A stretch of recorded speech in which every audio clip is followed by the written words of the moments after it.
have a question. So a lot of stuff with like Tupac, every year they come out with something different, something new since he's been dead, obviously. Now he just got his star on the Hollywood Walk of Fame. Yeah. Do you think that this has anything to do with them knowing that they were going to charge Keefy D? Are they like, was this all like part of the plan? Like, is it like a little conspiracy behind that, or it just so happened it's all played in the same field? I know the Hollywood Walk of Fame is like a thing you got to pay and then you got to qualify and they got to approve you.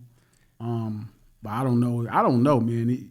These white folks be having some cold schemes. They put some shit together. Because that was just random. I'm like, he should have obviously been had a star, but it was just... I don't want to veer too much off subject, but the star thing, you don't hit the same to me no more. Because I thought you had to really have like a lot of accolades and, you know what I'm saying? You have to put in some work. But it's people that don't really deserve a star that got a star. You know what I'm saying? I ain't going to say no names or whatever, but Tupac should have been had it. Yeah. For him to have, in 2023, had like 20 million some Spotify listeners still, and you died at 96. And he's still very relevant to this day. Like I'm a huge Tupac fan. So my daughter was born in 2006. She should know who Tupac is.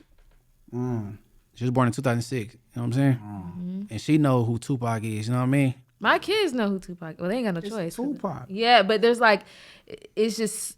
Not only was he like, he just lived so many different lives in such a small time frame, and he has such an impact on people. So I don't know, like that he's every year is, I don't know. I think Pac really is like, he had a really good plan. He came out and made it happen. When he came out of jail, being around in high school at that time, like he came for the #1 spot and he got it. You know what I mean? And it was dope to see his success for that time. Honestly, I think he was prepared for everything. Yeah. I know that sounds crazy, but even if you listen to people, if you look at the interviews, they interview a police and they was like, man, just tell us who did this to you.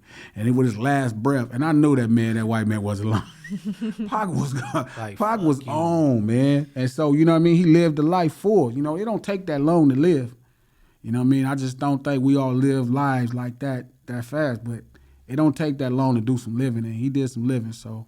Yeah, he did. But the Grammys is the same way. You like everybody ain't eligible for a Hollywood Walk of Fame. Everybody not eligible for a Grammy. It's like membership boards and different things you got to pay to have an opportunity to be in this stuff. You have to enter it. So I think from the outside looking in, we look at it like, oh yeah, if I just got good music, I can win a Grammy. It's like, nah, you got to be a part of the Grammy board. You got to do some things like that. You know what I mean? And it's all of these clubs in Hollywood that's like that. Like, I'm sure y'all heard of the Soho House. And they got all these different clubs that you could be a part of to be in the in crowd. Oh, yeah, I heard of the Soho House. Yeah. One thing I was going to say, Tupac is the reason why I don't let anybody call me the B word. When he came out, when I was young, they call you bitch. I was young, listening to that. I'm like, nothing That's in this. a real song, though. Yeah, but none of this stuff relates to me, and ain't nobody going to call me no B word. So, man, I was listening to Pac earlier, and I was listening to Ambitions of a Rider, and he was like, there's a line he said, man. And it was it's a specific line, and I don't want to get it wrong. But it was so hard, and I was thinking to myself, like, this nigga knew he was about to die. And he had put it all on the line. Thugging for life, and if you right, the nigga die for it. Let them other busters cry, at least you try for it. And I was like, who the fuck even thinks like that? You know what I mean? And outside of us, that's how we live our life. And I think when he made that album, he was really like, I'm finna get these niggas, these Southern Cat, all these niggas finna be fucking with me. And, you know, that's how great he was. You could put him in any situation and he could make that situation work. That resonate right there. Yeah. And everything is timeless. Like, his music, I don't think it can ever get old. It just can't ever Dear get old. Mama, Smile, Everything. Hit 'em Up. Yeah. Pac is the guy, man. It's no question. And To Live and Die in L.A. This is why it's so funny when people feel some kind of way about Tupac Must Die to me, because I was about to ask you before that. But what sparked the idea? What turned the light bulb on with the idea Tupac Must Die? You know what is funny? I was learning hip hop and I realized hip hop was street urban culture, and my job was tell the street side of the story. LA street side of the story. I don't give a fuck you from Inglewood, West Compton. My job is to tell your side of the story in all these situations. So it was only two ideas I had to me that was big enough that people knew that involved the nigga from LA street culture, right? The start of the LA riots in '92, like with the A-Trays, and what happened with Tupac and Baby Lane and them in the South. So it was only those two stories that I could express LA street culture on something that the whole world would know that happened. I still got the song with that started the 92 riots. I might put it out eventually. It's called Any White Man to Do. And then talk about how the riot started there. But it was from the mind of all them niggas from A-Trey, that football and all them that kicked that shit off. On Florence and Normandy. Yep. And I wrote those 2 songs and I had to choose. And Tupac Must Die just was like, I don't like how slow it is the more I hear it now, but it's super dope and it won't age. But it's like, to me, it was more or less like, it didn't have as much of a racial overtone at that time. And at that time, I was like, I'm gonna just put this one out. It's a little simpler and people gonna respect my opinion on it more because I'm from the life. What year was that you dropped Tupac Must Die? 2019. 4 years now. I know you could have dropped the other one because all that little Black Lives Matter shit going on. That ended up happening a year later. Okay. I missed that window, but I'm gonna shoot it. I'm gonna go shoot it and really, show people what I was thinking when I made it. It was all the ideas came from this TV show I was writing called Two Sides, and to tell 2 sides of every story. So I looked at that, I was like, man, I could make this a rap song, you know what I mean? And that's all part of the same, but I still wrote most of that 2 sides shit. I wrote 8 episodes. I wrote shit about John Wilkes Booth, the nigga that killed Abraham Lincoln. I told his side of the story, how they kind of puppeted him into the shit and just really explaining how life be for different people and how we look at it and we don't even trip, but how somebody else could have been manipulated the whole time to be in it. Okay, so you said 2016 or 2019? 19. Okay. All right, it was some time up under it. Okay, so say for instance, for example, somebody do a song called Nipsey Must Die from Eric Holder's standpoint. Ooh. Now, you know what I'm saying? Out here, you can't call nobody no snitch, bro. Don't even play with it. The worst thing to be considered is a homosexual or a snitch when you're a man. So, or even worse, if you're in the gangbang culture. So if somebody was to do a song called Nipsey Must Die from Eric Holder's standpoint, what kind of kickback you think the person would get? It depends on how they do it. I mean, you're gonna feel some pressure, but if you legit about it, let's say somebody from 60s did it, what could a nigga really do? If a nigga from 60s did the song, it would hit different. I think versus because you can't be from Inglewood families. A-Trey or whoever do it because it's gonna be like a diss. Yeah, it's a diss. Yeah. Mm-hmm. So I think if somebody explained the story, but I think we all know part of that. I think that story is I think what happened to the homie is way deeper.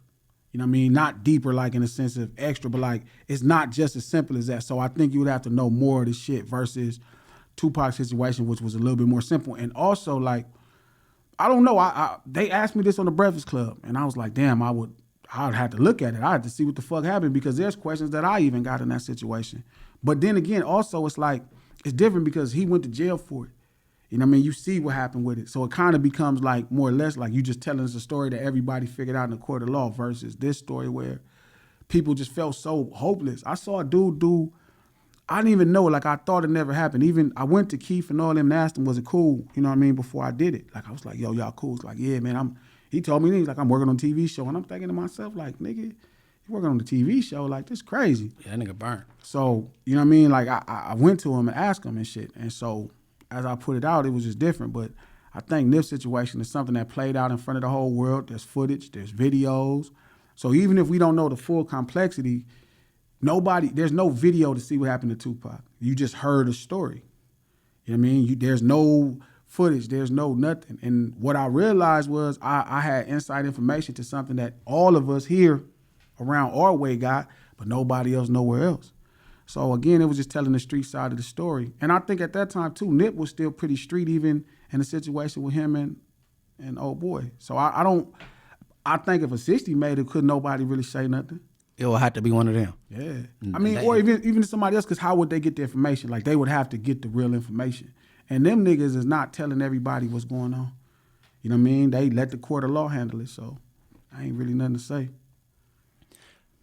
I think it'd be dope, but that's why I asked you. You dropped that 2016, so 20 19, years? 19. Yeah. So I would like to see, if you show me one, I would like to see what happened with Pop Smoke. That's one I would like to see. But there's too many heads on that crime. Yeah, but shit, you can put that together as a group. I mean, 4 or 5 people could rap and tell the story of how, because I don't know the story. Again, even though we from the land, I don't know I heard what happened, but I'm sure there's a little part missing that we don't know, and then somebody bringing it to life. I mean, I'm sure niggas in New York be like, what the fuck? You know what I mean? But hey, son, they got us you know fucked what I mean? up. And them niggas is banging too, so some niggas is tripping. But I think there's it's a space for this to create like a, hip hop is all about giving the street side of the story. It doesn't make Tupac not still who he is, but he also belongs to the world at this point. Like when I was growing up, Tupac was just ours. He was the underdog. He was the brother. Like he was that guy. But then he blew up so big. Man, I had white people in my DMs threatening me. Like white people like, oh, where you at? You live on 117th Street. I was like, please don't come over here, white man. This is not where you want to be at, dog. It's not going to work out for you. So, I mean, or Jesus Must Die. That'd be dope. You know what I I mean? ain't real biblical, though. But imagine seeing that, though. Like somebody put out a song. I might write that. Jesus Must Die.